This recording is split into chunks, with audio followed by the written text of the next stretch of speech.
Today's lesson is 10.2 in your text, products and quotients of functions. We took a look at 10.1, which was the sum and difference of functions. So you had an assignment that accompanied that. And if we just zip back there, obviously if you have any two functions, f of x and g of x, you can combine them to form a third function. And we're going to look at today how to multiply and divide functions to get other functions, to get maybe a third function that represents something important there. So 10.2 is where we're going to take a look. We started 10.1 similar to this, and what I want to do is just start to fill out some of this chart right here. Now, I would encourage you to take a moment right now and to draw these two functions. If you want to just trace it out from your textbook onto your notes, that would be fine. And just take a few moments to just to recreate this chart, because I do want you to kind of go along with me. Notice that the third function, p of x here, what would be the product function, is not drawn. So I want to go through this with you, plot some points, and draw this function a bit. So let's take a moment to do that. All right, so notice we have some input values here, the x values, and we're not given equations for f of x or g of x. We are just only given the graphs, right? This blue one is f of x, and the red one is g of x. So that's what we're given, and we're going to take a look at x equals -4 first, which would be right here, okay, on the x-axis, -4. For f of x, which is the blue graph, we know that the value of that function is right down here, so right in line with -4, and this point right here has a y value of -6. So this should be fairly clear-cut for you right now. Same x value for g of x has a value of -3. Now, if we were to write values for the product function here, and that is p of x equals f of x times g of x, right? Then what would this value be here? +18, correct. Very good. Okay, so let's move on through another example here. Again, -2. So for f of x, the blue one, we have -4. And for the red graph, we go down, we have -2. And that gives us a value of +8. So with the chart filled out then, what we want to focus on is we want to focus on graphing p of x. And so let's do that maybe in this orange color here. Is that orange for you? What does that look like? I don't know. Orangey, brown, rust? I don't know. Whatever that is for you. Okay, so here are the coordinates, -4 and 18. Okay, wow, this one's going to be pretty tough. We don't have 18 on here, so just suffice it to say that it's way up high here, okay? We're not going to graph that one. The next one's -2, 8. Okay, even 8 is really not on here. 8 is, well, this would be 6, so 8 would be up here somewhere. Don't worry too much about this stuff, but we're going to graph these ones for sure. So when x equals 0, the product function is 2. So the point 0, 2, here we go. Okay, that's part of the product function. And of course we have 2, 0. If both zeros or both function values are 0, we multiply that together, you get 0. And at 4, it's 2. Sorry, up here, 2. And at 6, we have 8. So 6, we're kind of back up to 8 there. Okay. Now, if we were to draw these, and again, this point's kind of out of contention. That's not really there. But let's draw sort of what we have. It looks like, and if we were to take some half values here, and we probably could, one that's not on the chart, but if we had this one at -1, right, we would have -3 times what looks like -1.5, right? So that would be positive, 4.5 or so. Okay, so somewhere around there. And if we were to plot that, you would see that we would have a shape or a graph that looks something like this, right? And we could go on here as well. So at 5, what do we have? We have 3 times 1.5 again, so that's about 4.5. So what does this look like to you? Yeah, it looks like a parabola. Okay, very good. Now, does that make some sense to us? Well, if we have two lines, and that is, like a degree 1 function, times another degree 1 function, we should get a degree 2 function. Okay, and surely we could come up with equations for these lines. So why don't we do that real quick here right now? F of x. Okay, I'll get to the blue here. Where is it? F of x. Okay, quickly we could do this. Let's see. We have a y-intercept of -2, don't we? And we have a slope of 2 over 2, so that's 1. So that's x minus 2. All right, that is the equation of f of x. The equation of g of x, we'll do that in red. We have a y-intercept of -1. And we have a slope of up 1 over 2. So rise over run is 1 over 2x. Okay? And so our p of x, let's do p of x in black. The p of x would be x minus 2 times 1/2 x minus 1.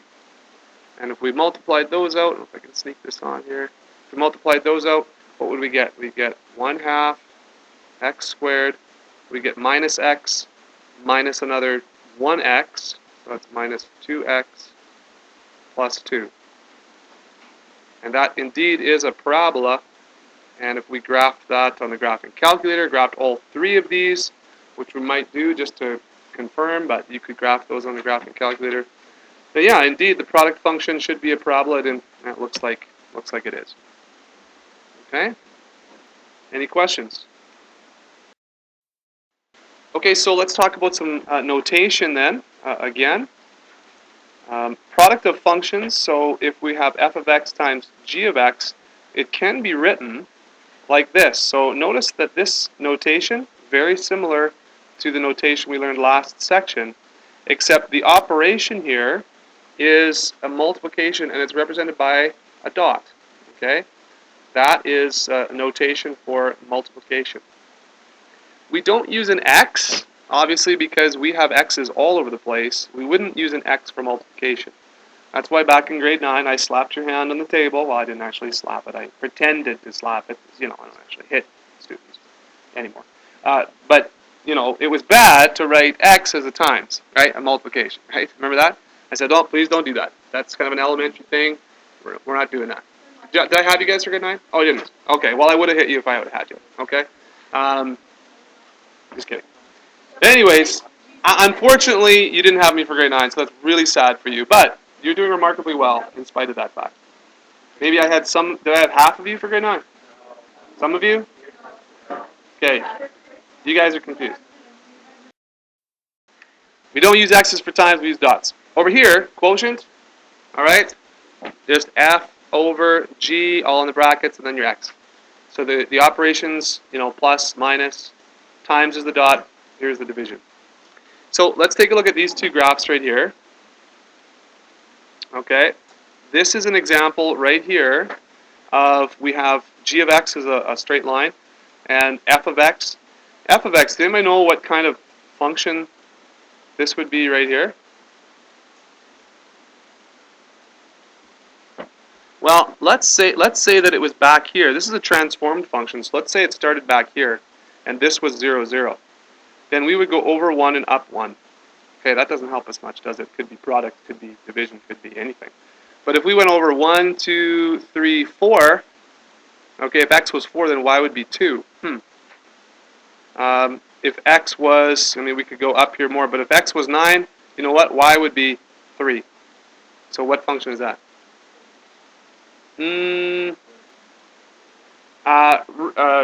Not exponential. It's a square root function. So it's y equals root x. Yeah, close. But root x. Okay. The inverse would be exponential. Yeah.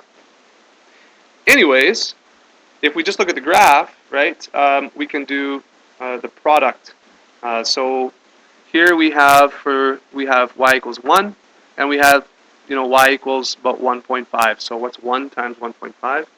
Well, it's 1.5. That's why the product graph is in the same spot. Over here, Let's see, we have 2 times about 1.75, so you have, about 3.5 there.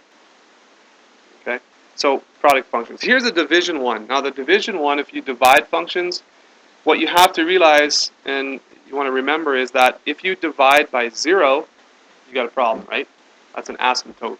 So that's going to give you a vertical asymptote. And on this spot right here, g of x is 0. So f of x, whatever it is, it doesn't matter what it is, here it's 1. Okay, 1 divided by 0 is a problem. So that's why we have that asymptote there. Okay? Questions?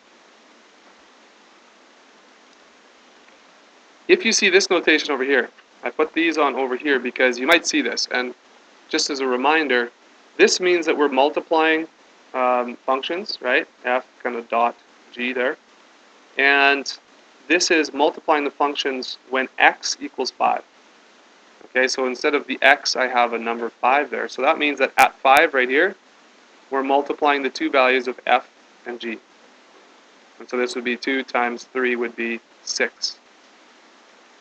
Okay, so if you see this notation, the answer is 6. Okay, when x equals 5, what's the product of the y values of those functions? So what's the answer over here for this graph over here, the division? What's f divided by g at 4?